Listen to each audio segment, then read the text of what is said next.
कम से कम बैठ के नमः शिवाय तो करिए। क्या लगता है घर पे तो नमः शिवाय होता नहीं है। कम से कम शिव चर्चा में आए हैं तब तो नमः शिवाय करिए। महादेव की चर्चा में आए हैं तो उनको प्रणाम करिए। तो कम से कम यहां भी गप करिएगा तो कैसे चलेगा। ये जो कार्यक्रम हो रहा है, ये जो महोत्सव हो रहा है, लोगों ने आपको बताया कि ये क्यों हो रहा है। हम लोग ऐसे कार्यक्रम आयोजित करते हैं, हमारे गुरु भाई बहन के ऐसे कार्यक्रम आयोजित करते हैं जिसका मकसद होता है कि लोग शिव को अपना गुरु बनाएं।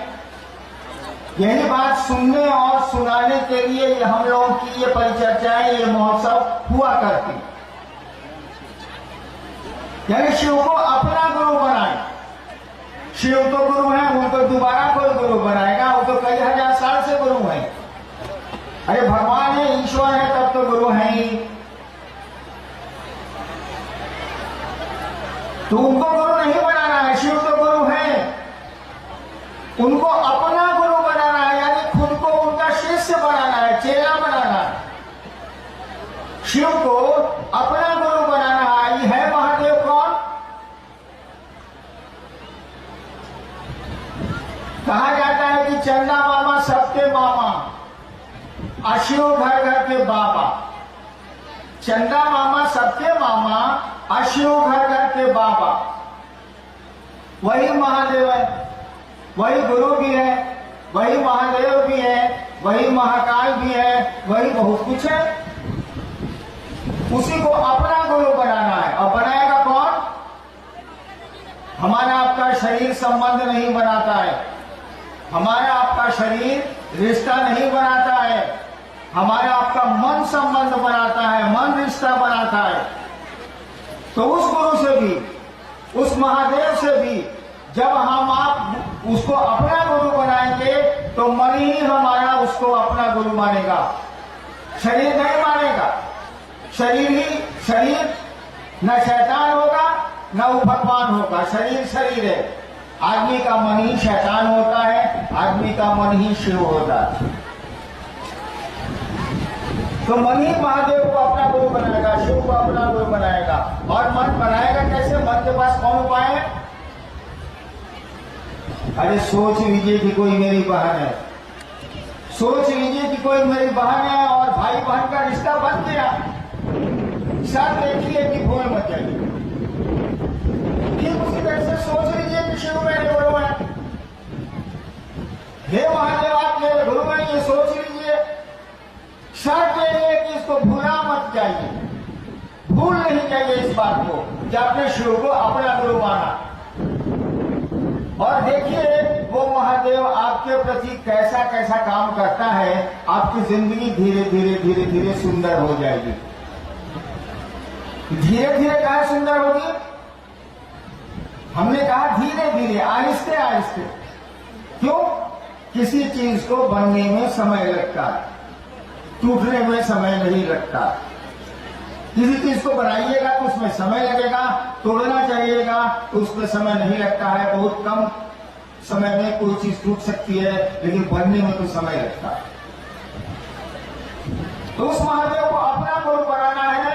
बनाएगा हमारा आपका मन, और मन के पास जो औजार है, जो रिंच है, जो मशीन है मन के पास, वो है उसका विचार, उसका सोचना। आप सोचें कि शिव मेरे गुरु हैं और इसको भुला नहीं जाइए, इसको भूल कर जाइए कि शिव को अपना गुरु माना है। ये रिश्ता कायम हो जाएगा, वो आपके गुरु होने लगेंगे, आप उनके शिष्य बनने लगेंगे। यही काम करना है। कोई इसमें लफड़ेबाजी नहीं है, कोई परेशानी नहीं है। हम लोग ने कहा कि आप भुला मत जाइए।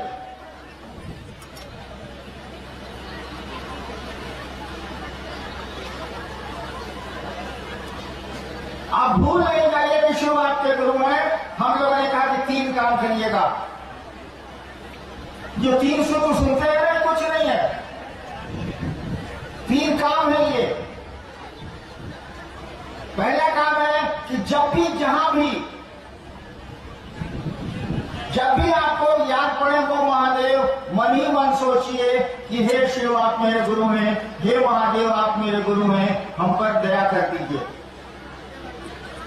जब भी आपको मौका मिले इस बात को सोचिए, मन ही मन सोचिए, बोलने की जरूरत नहीं है कि हे महादेव आप मेरे गुरु हैं, मुझ पर दया कर दीजिए। किसको भी जाएगा भूला, भूल गए हैं आप। मैं तो जब से बैठा हूं अधिकांश लोगों को देख रहा हूं आपसे मैं गप मार रहे हैं।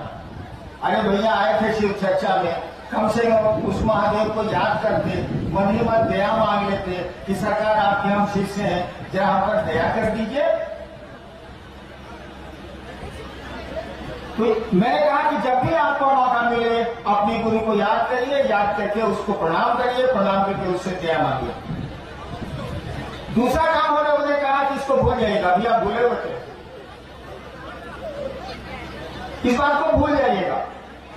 लेकिन दूसरा काम है कि दूसरों से शिव गुरु की चर्चा करिए आप कि भैया हमने शिव को गुरु बनाया है, आप भी बना सकते हैं। यानी गुरु चर्चा करनी है हमको, आपको दूसरा काम यही है।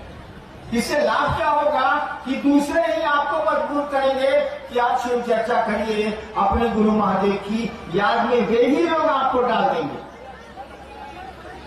अभी हम अवसर चल रहा है ना, आपको मन हो या नहीं मन हो, आप आएगा किसी के कहने पर और शिव की चर्चा सुनेंगे। यानी दूसरों से शिव गुरु की चर्चा आपको मदद करती है इस याद में रहने के लिए कि शिव को आपने अपना गुरु बनाया। और तीसरा काम हम लोगों ने कहा कि भैया जब मौका मिले ना तो नमः शिवाय कर लीजिए। और सबसे आसान तरीका है नमः शिवाय का कि यहां बैठे हैं या खड़े हैं, सांस आती है तो सोचिए कि नमः आ रहा है, ध्यान से सुनिएगा। सांस आती है तो सोचिए कि नमः आ रहा है, सांस जाती है तो सोचिए कि शिवाय जा रहा है। यानी नमः शिवाय जो मंत्र है उसको सांस पर चढ़ाइए, सांसों की माला का इस्तेमाल करिए, गिनती की कोई जरूरत नहीं है। सांस